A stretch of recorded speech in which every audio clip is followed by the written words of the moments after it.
Hello friends, हमारे YouTube channel study and motivation में आप सबका स्वागत है। साथियों, आज हम बात करने वाले हैं कि जो प्राथमिक तथा माध्यमिक विद्यालय में एमडीएम यानी मध्याह्न भोजन संचालित होता है, बच्चों के लिए जो मध्याह्न भोजन बनाया जाता है उसके संबंध में जो रसोइये कार्य करते हैं तथा जो भोजन है वो किस प्रकार का बनता है उससे संबंधित संपूर्ण प्रकार के दिशा निर्देश जारी किए गए हैं।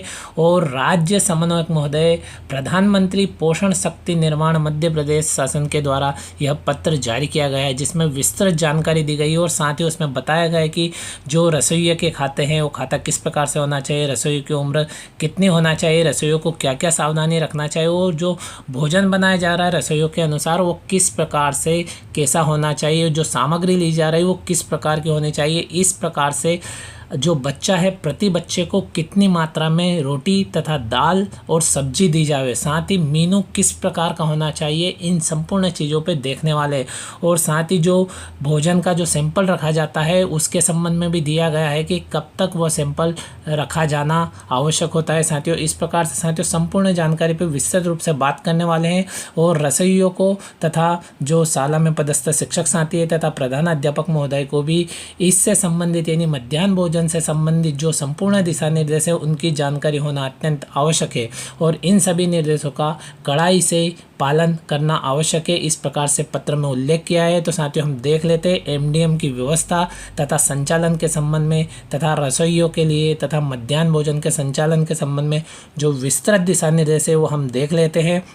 साथियों, अभी तक आपने हमारे YouTube channel study and motivation को सब्सक्राइब नहीं किया तो साथियों स्टडी मोटिवेशन एवं गवर्नमेंट जॉब संबंधी साथ ही एजुकेशन संबंधी समस्त प्रकार की जानकारी की अपडेट तुरंत प्राप्त करने के लिए आप हमारे YouTube channel study and motivation को तुरंत सब्सक्राइब करें तथा साथियों यह वीडियो जिन्हें आवश्यक हो उनके साथ में अधिक से अधिक शेयर करें। तो साथियों, अब वो पत्र देख लेते हैं जो राज्य समन्वयक महोदय, प्रधानमंत्री पोषण शक्ति निर्माण मध्य प्रदेश शासन द्वारा जारी किया गया है। साथियों, इस प्रकार साथियों आप स्क्रीन पे देख सकते हैं यह पत्र है जो प्रधानमंत्री पोषण शक्ति निर्माण इस प्रकार से ऊपर लिखा हुआ है। साथियों, और कितना महत्वपूर्ण है आप देख के अंदाजा लगा सकते हैं। नंबर 1 में प्रति में देखेंगे तो कलेक्टर जिला समस्त मध्य प्रदेश और साथ ही नंबर 2 में मुख्य कार्यपालन अधिकारी जिला पंचायत समस्त मध्य प्रदेश, यानी समस्त मध्य प्रदेश के जो प्राथमिक तथा माध्यमिक विद्यालय है जहाँ पे एमडीएम संचालित किया जाता है साथियों, वहाँ उससे संबंधित जो रसोई की व्यवस्था को सुदृढ़ करने हेतु यह दिशा निर्देश जारी किए गए हैं। तो साथियों आप देखेंगे विषय में तो स्पष्ट हो जाएगा कि प्रधानमंत्री पोषण शक्ति निर्माण में संलग्न रसोई के संबंध में संदर्भ में आप देखेंगे तो यहाँ पे एक पत्र भी दिया गया है जो दिनांक 25/2/2020 का है। और इस प्रकार से आप देखेंगे साथियों तो विषय अंतर्गत संदर्भित पत्र के माध्यम से पीएम पोषण के संचालन हेतु रसोइयों को संलग्न किए जाने की व्यवस्था के संबंध में विभागीय निर्देश जारी किए गए हैं। प्रदेश के ग्रामीण शहरी एवं केंद्रीकृत किचन शेड व्यवस्था अंतर्गत आने वाली शालाओं में रसोई की सुदृढ़ व्यवस्था हेतु निम्नलिखित निर्देशों का पालन किया जावे। यानी साथियों आप देख सकते हो कि जो रसोई की व्यवस्था है वो सुदृढ़ करने के लिए कौन कौन से निर्देशों का पालन करना है ये समस्त जानकारी इसमें दी गई। और प्रदेश के समस्त ग्रामीण शहरी एवं केंद्रीकृत जो किचन शेड की व्यवस्था है उन सब से रिलेटेड इसमें निर्देश है साथियों। तो आप देख सकते हो नीचे कौन कौन से जो निर्देश है जिनका पालन करना अत्यंत आवश्यक है। तो साथियों आप देख सकते हो वीडियो को पूरा देखें, संपूर्ण जानकारी साथियों देखना और जानना अत्यंत आवश्यक है, क्योंकि जिन शालाओं में यह एमडीएम संचालित होता है उस शाला के शिक्षक साथियों को, प्रधानाध्यापक महोदय तथा रसोइयों को इन सब चीज़ों की जानकारी होना अत्यंत आवश्यक है साथियों। तो नंबर 1 में आप देखेंगे तो मध्याह्न भोजन पकाने के कार्य में संलग्न रसोइयों को पहचान पत्र जारी किया जाए एवं कार्य दिवस के दौरान रसोइया अनिवार्य रूप से पहचान पत्र धारण करें। नंबर 2 की बात करें तो रसोइया अनिवार्यतः संलग्न क्रियान्वयन एजेंसी का ही सदस्य हो, यानी जो विद्यालय में जो एजेंसी संलग्न है उसी का वो सदस्य होना चाहिए। नंबर 3, संलग्न रसोइये का प्रति माह अनिवार्य रूप से सत्यापन करा जाए एवं संलग्न रसोइये के खाते में ही मानदेय की राशि का भुगतान किया जाना सुनिश्चित करें। नंबर 4 की बात करें तो सत्यापन उपरांत रसोइये के नाम एवं मोबाइल नंबर अनिवार्य रूप से शाला की दीवार पर अंकित कराए जाए। इसी क्रम में नंबर 5 की बात करें तो विभागीय परिपत्र क्रमांक 7445/22/ दिनांक -9/MDM/2020 दिनांक 5/8/2020 की कंडिका क्रमांक 2.1.2 में महिला स्व सहायता समूह के सदस्यों की आयु न्यूनतम 18 वर्ष एवं अधिकतम 60 वर्ष होना अनिवार्य है का पालन रसोइयों के संदर्भ में भी किया जाना सुनिश्चित कराया जाए। भ्रमण के दौरान कतिपय जिलों की व्यवस्था में इसका पालन नहीं किया गया। इस प्रकार साथियों आप देख सकते हो कि जो उम्र है वो कितनी होना चाहिए, तो न्यूनतम 18 वर्ष होना चाहिए और अधिकतम 60 वर्ष होना चाहिए। इस प्रकार से स्पष्ट लिखा और इसमें बताया गया कि जो अधिकारियों के द्वारा भ्रमण किया गया उसके अंतर्गत पाया गया कि कुछ जिलों में इसका पालन नहीं किया जाना पाया गया। इस प्रकार से दिया गया है साथियों। इसी क्रम में साथियों नंबर 6 की बात करें तो मध्याह्न भोजन वितरण के लिए वैकल्पिक साप्ताहिक मेनू अनुसार मध्याह्न भोजन वितरित कराया जाए और यह सुनिश्चित किया जाए कि भारत सरकार स्कूल शिक्षा मंत्रालय के द्वारा प्रावधानित मापदंड अनुसार विद्यार्थियों को पोषण उपलब्ध हो। यानी साथियों जो साप्ताहिक जो मेनू बना हुआ है जिसके अनुसार सोमवार को क्या बनना, मंगलवार को क्या बनना है, इस प्रकार से सोमवार से लेकर शनिवार तक का जो मेनू बना हुआ है साथियों उसके अनुसार मध्याह्न भोजन वितरण कराया जाए।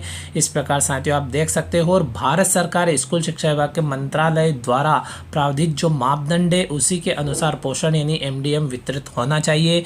नंबर 7 की हम बात करें तो रसोइया भोजन पकाने में ताज़ी सब्जियों का प्रयोग करें, एग मार्क युक्त मसालों एवं फोर्टिफाइड तेल नमक का ही उपयोग करें। इस प्रकार साथियों आप देख सकते हो कि जो सामग्री का उपयोग होगा वो एग मार्ग युक्त होनी चाहिए और ताज़ी सब्जियों का प्रयोग किया जाए।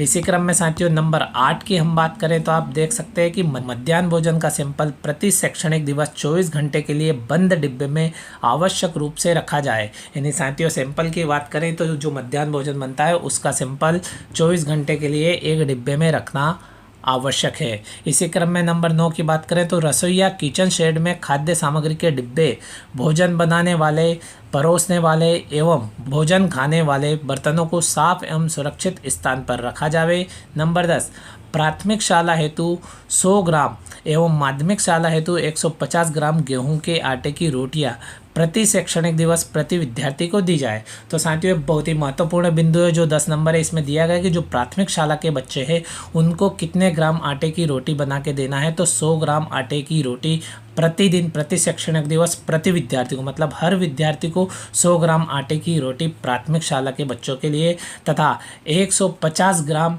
आटे की रोटी माध्यमिक शाला के विद्यार्थियों के लिए प्रति विद्यार्थी प्रति दिवस दी जाए। इस प्रकार साथियों स्पष्ट रूप से दिया गया है। नंबर 11 की बात करें तो प्राथमिक शाला हेतु 20 ग्राम दाल, यानी 1 से 5 तक के जो प्राइमरी के बच्चे होते हैं उनके लिए 20 ग्राम दाल है और माध्यमिक शाला के बच्चों हेतु 30 ग्राम दाल प्रति शैक्षणिक दिवस प्रति विद्यार्थी दी जाए।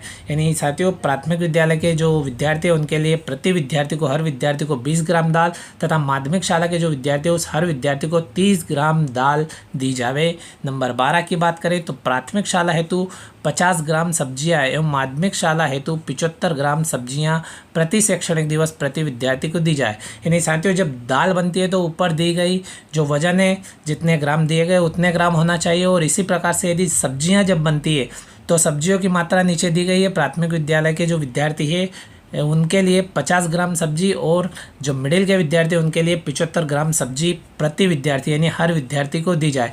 इस प्रकार से साथियों आप बिंदु नंबर 10, 11 एवं 12 देखेंगे तो स्पष्ट हो जाएगा कि कितने ग्राम आटे की रोटी विद्यार्थियों को बनाकर देना है, प्राइमरी में कितनी, मिडिल में कितनी। साथ ही जब दाल बनती है तो प्राइमरी के बच्चों को कितने ग्राम दाल तथा मिडिल के बच्चों को कितने ग्राम दाल। इसी प्रकार से सब्जियों की बात करें तो प्राइमरी के बच्चे को कितने ग्राम सब्जी तथा मिडिल के बच्चों को कितने ग्राम सब्जी देना अनिवार्य है। प्रति विद्यार्थी की यहाँ पे जानकारी दी गई साथियों, देख सकते हो। साथियों इसी क्रम में हम आगे बढ़ते हैं तो जो नंबर 13 दिया गया है उसमें आप देख सकते हैं कि आवंटित क्षेत्र की सभी लक्षित शालाओं में प्रति शैक्षणिक दिवस समय पर गर्म पका हुआ भोजन उपलब्ध कराया जाए। नंबर 14 की बात करें तो रसोइया द्वारा प्रति शैक्षणिक दिवस वितरण किए गए मध्याह्न भोजन का अभिलेख एवं उपस्थिति पंजी शाला में ही रखी जाए। यानी मध्याह्न भोजन का जो अभिलेख रहता है, साथ ही जो उपस्थिति पंजी होती है MDM रसोइयों की, वो उनकी जो पंजी है, उनके जो रजिस्टर है वो शाला में ही रखे जाए। नंबर 15 की बात करें तो संलग्न रसोइये के संबंध में विशेष रूप से ध्यान रखा जाए कि वह किसी संक्रमित बीमारी से ग्रसित न हो। इसी क्रम में 16 नंबर की बात करें तो संलग्न रसोइये का स्वास्थ्य परीक्षण समय समय पर अनिवार्य रूप से कराया जाए। इस प्रकार से साथियों आपने देखा कि क्रमांक 1 से लेकर 16 तक रसोइये से संबंधित तथा जो मध्याह्न भोजन बनना उससे संबंधित संपूर्ण जानकारी इसमें प्रदान की गई, संपूर्ण दिशा निर्देश प्रदान किए, किस प्रकार की सामग्री का उपयोग करना है और कितनी मात्रा में कौन सी चीज़ें बच्चों को प्रदान की जाना है, और रसोइये के संबंध में भी जो स्पष्ट जानकारी वो इसमें प्रदान की गई साथियों। इस प्रकार से देखें तो लास्ट में दिया गया, अतः जिले में PM पोषण में संलग्न रसोइयों के संबंध में जारी दिशा निर्देशों का पालन कड़ाई से कराए जाने हेतु विकास खंड स्तर से शाला स्तर तक सर्व संबंधितों को निर्देशित किया जावे, प्रमुख सचिव द्वारा अनुमोदित। इस प्रकार साथियों आप देख सकते हो राज्य समन्वयक महोदय के द्वारा यह आदेश जारी किया गया है साथियों, और बहुत ही महत्वपूर्ण आदेश है जो कि MDM से संबंधित है और समस्त प्राथमिक एवं माध्यमिक शाला से संबंधित जो मध्याह्न भोजन बनता है उससे संबंधित संपूर्ण दिशा निर्देश इसमें स्पष्ट रूप से दिए गए हैं। इसलिए साथियों आपसे रिक्वेस्ट है कि जिनके लिए जानकारी आवश्यक है उनके साथ में यह वीडियो अधिक से अधिक शेयर करें। इस प्रकार से साथियों स्टडी मोटिवेशन तथा गवर्नमेंट जॉब संबंधित साथ ही एजुकेशन संबंधित समस्त प्रकार की जानकारी के अपडेट तुरंत प्राप्त करने के लिए आप हमारे YouTube channel study and motivation को तुरंत सब्सक्राइब करें। इसी प्रकार की जानकारी और न्यू अपडेट के साथ में अगली वीडियो में फिर मिलते हैं। Thank you friends.